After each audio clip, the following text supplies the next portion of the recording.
আসসালামু আলাইকুম ওয়া রাহমাতুল্লাহ। প্রিয় দর্শক, আজকে আমি আপনাদের সাথে আলোচনা করব আজ পবিত্র শুক্রবার দিনে অথবা রাতে যদি আপনারা এই দোয়াটি, এই ইস্তেগফার আমলগুলো যদি করতে পারেন, তাহলে আপনার জীবনের সমস্ত সগীরা গুনাহ কবিরা গুনাহ মাফ হয়ে যাবে ইনশাআল্লাহ।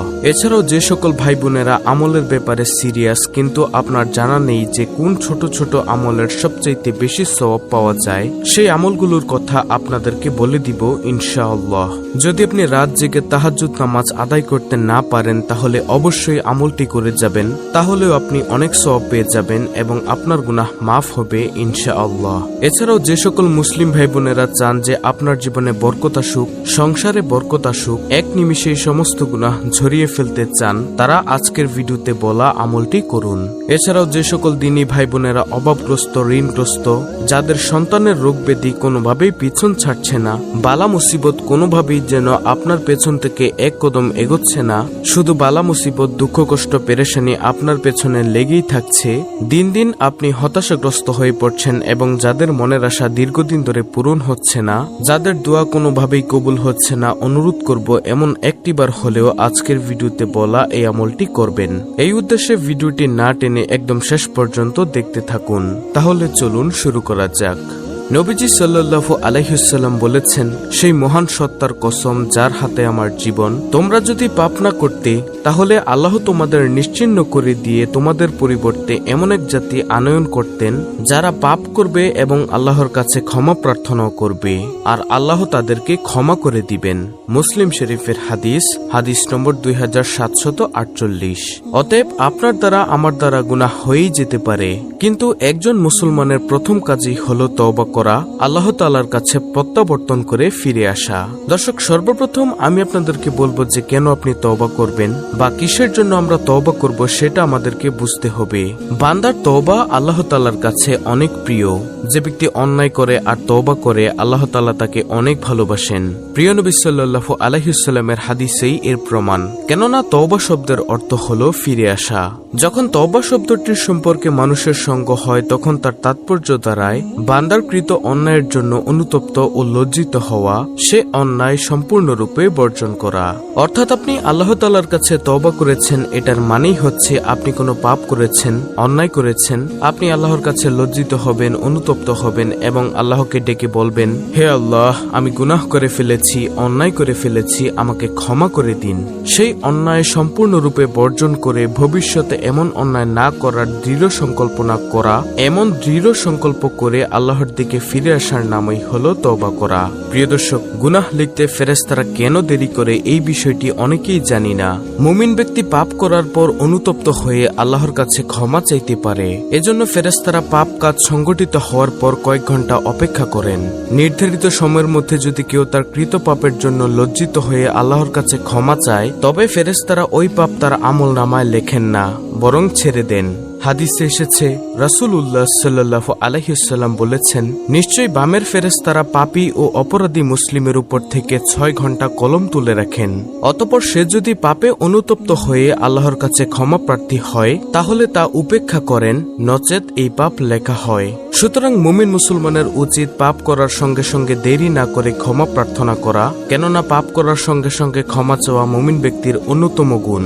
যারা মহান আল্লাহকে সত্যিকারের অর্থে ভয় করে, তারা যদি কোনো কারণে অন্যায় বা পাপ কাজ করে তবে তারা সঙ্গে সঙ্গে ক্ষমা চেয়ে নেয়, ক্ষমা প্রার্থনায় তারা দেরি করেন না। পবিত্র কোরআনে বিষয়টি এভাবে তুলে ধরা হয়েছে, আর যারা কোনো অশ্লীল কাজ করলো অথবা নিজের প্রতি জুলুম করলো, আল্লাহকে স্মরণ করে অতঃপর তাদের গুনাহের জন্য ক্ষমা প্রার্থনা করে, আর আল্লাহ ছাড়া কে গুনাহ ক্ষমা করবে, আর তারা যে অপরাধ করেছে জেনে শুনে তার উপর অটল থাকে না। হযরত আব্দুল্লাহ ইবনে ওমর রাদিয়াল্লাহু তাআলা আনহু থেকে বর্ণিত, রাসূলুল্লাহ সাল্লাল্লাহু আলাইহি ওয়াসাল্লাম বলেছেন, তোমরা তোমাদের প্রতিপালকের কাছে তওবা করতে থাকো, কেননা আমি নিজে দৈনিক 100 বার তওবা করি। অর্থাৎ নবীজির কোনো গুনাহ নেই, তারপরও তিনি দৈনিক 100 বার তওবা করতেন। তাহলে একবার চিন্তা করে দেখুন আমাদের কতবার তওবা ইস্তেগফার করা দরকার। তো প্রিয় দর্শক, এখন আমি আপনাদেরকে জানাবো সেই আমলটি আপনারা কিভাবে করলে উক্ত ফলাফলগুলো আপনি পাবেন, যেগুলো আমি আপনাদেরকে ইস্তেগফারটি ইতিমধ্যে ভিডিওর শুরুতে বলে দিয়েছি। আপনি প্রতি শুক্রবার এশার নামাজের পর অথবা সপ্তাহের যে কোনো দিনে আপনি করতে পারেন, তবে শুক্রবারেই উত্তম। আপনি শুক্রবারে এশার নামাজের পর 5টি ইস্তেগফার করবেন। আমি নিয়ম সহ বলে দিচ্ছি, মনোযোগ সহকারে দেখুন ও শুনুন। নম্বর 1, আস্তাগফিরুল্লাহ পাঠ করবেন 3 বার। আস্তাগফিরুল্লাহ অর্থ হলো আমি আল্লাহর ক্ষমা প্রার্থনা করছি। প্রতি ওয়াক্ত ফরজ নামাজের সালাম ফিরানোর পর রাসূলুল্লাহ সাল্লাল্লাহু আলাইহি ওয়াসাল্লাম এই ইস্তেগফারটি অর্থাৎ আস্তাগফিরুল্লাহ 3 বার পড়তেন। মিশকাত। তাই আপনারাও প্রত্যেক ফরজ নামাজের সালাম ফিরানোর পর আস্তাগফিরুল্লাহ 3 বার পাঠ করবেন। নম্বর 2, আস্তাগফিরুল্লাহ ওয়া আতুবু ইলাইহি অর্থ হলো আমি আল্লাহর ক্ষমা প্রার্থনা করছি এবং তার দিকেই ফিরে আসছি। এই ইস্তেগফারটি প্রতিদিন 70 থেকে 100 বার পড়া। নবীজি সাল্লাল্লাহু আলাইহি ওয়াসাল্লাম প্রতিদিন 70 বারেরও অধিক তওবা ও ইস্তেগফার করতেন। বুখারী। তৃতীয় নম্বর ইস্তেগফার, রব্বিগফিরলি ওয়া তুব আলাইয়া ইন্নাকা আনতাত তাওয়াবুর রহিম অর্থাৎ হে আমার প্রভু, আপনি আমাকে ক্ষমা করুন এবং আমার তওবা কবুল করুন। নিশ্চয় আপনি মহান তওবা কবুলকারী, করুণাময়। এই ইস্তেগফারের নিয়মটি হচ্ছে, রাসূলুল্লাহ সাল্লাল্লাহু আলাইহি ওয়াসাল্লাম মসজিদে বসে এক বৈঠকে এই দোয়া 100 বার পড়েছেন, তাই আপনিও পড়বেন। আবু দাউদ, ইবনে মাজাহ, তিরমিজি, মিশকাত। চতুর্থ নম্বর ইস্তেগফার, আস্তাগফিরুল্লাহাল্লাযী লা ইলাহা ইল্লা হুয়াল হাইয়ুল কাইয়্যুম ওয়া আতুবু ইলাইহি অর্থ আমি ওই আল্লাহর কাছে ক্ষমা চাই যিনি ছাড়া প্রকৃতপক্ষে কোনো মাবুদ নেই, তিনি চিরঞ্জীব, চিরস্থায়ী এবং তার কাছেই তওবা করে ফিরে আসি। নিয়ম, দিনের যে কোনো ইবাদত বন্দেগী তথা ক্ষমা প্রার্থনার সময় এভাবে তওবা ইস্তেগফার করা অর্থাৎ উক্ত ইস্তেগফারটি পাঠ করা। হাদিসে এসেছে এভাবে তওবা ইস্তেগফার করলে আল্লাহ তাআলা তাকে ক্ষমা করে দিবেন, যদিও সে যুদ্ধক্ষেত্র থেকে পলায়নকারীও হয়।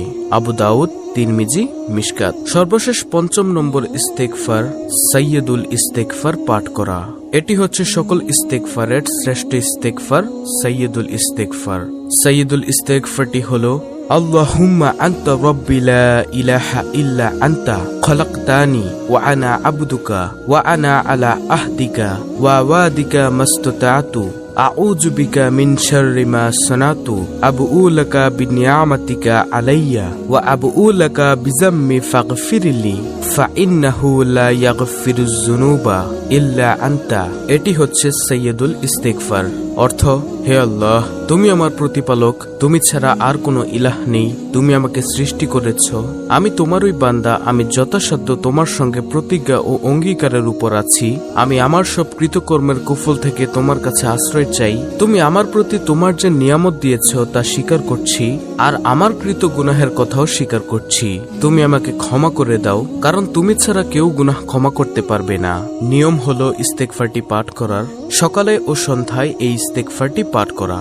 ফজর ও মাগরিবের নামাজের পর এই ইস্তেগফার পড়তে ভুল না করা, কেননা হাদিসে এসেছে যে ব্যক্তি ইস্তেগফার সকালে পড়ে আর সন্ধ্যার আগে মারা যায় কিংবা সন্ধ্যায় পড়ে সকাল হওয়ার আগেই মারা যায় তবে সে জান্নাতে যাবে। বুখারী। তারপরে যেভাবে নিয়ম দেওয়া আছে এই ইস্তেগফারগুলো পাঠ করার পরে 3 বার দুরুদ শরীফ পাঠ করে নেবেন।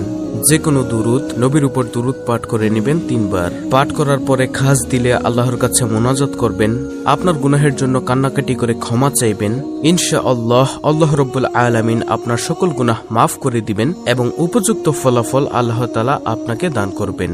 অত্যন্ত গুরুত্বপূর্ণ একটি ভিডিওটি ভালো লাগলে অবশ্যই চ্যানেলটিকে সাবস্ক্রাইব করে পাশে থাকা বেল বাটন অল বাজিয়ে দিবেন। ভিডিওটিতে একটি লাইক দিবেন এবং কমেন্টে আমিন লিখবেন এবং অন্য মুসলিম ভাই বোনদের কাছে ভিডিওটি শেয়ার করে দিবেন যেন তারাও এই 5টি ইস্তেগফার দেখে শিখে আমলগুলো করতে পারে। আল্লাহ রাব্বুল আলামিন আমাদের সকলকে সহিহ শুদ্ধভাবে ইস্তেগফারগুলো পাঠ করে গুনাহ ক্ষমা করিয়ে নেওয়ার তৌফিক দান করুন। আমিন।